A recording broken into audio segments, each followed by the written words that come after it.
How to hide or unhide Instagram notification on lock screen. So if you wish to hide or unhide any kinds of notifications from Instagram on the lock screen, then this video tutorial is for you.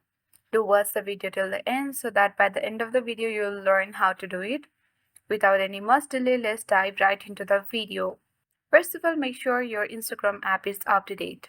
Then open the Instagram app, or else instead you can tap and hold the Instagram app and then select the I button to get access to your app info page of Instagram.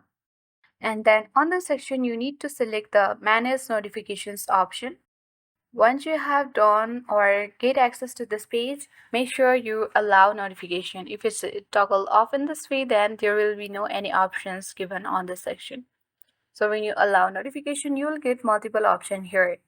In this section, you have to locate hide notification details on lock screen. So in order to hide, you need to toggle on the button, or else if you want to unhide Instagram notifications on lock screen, you can toggle off the button and unhide Instagram notifications on lock screen.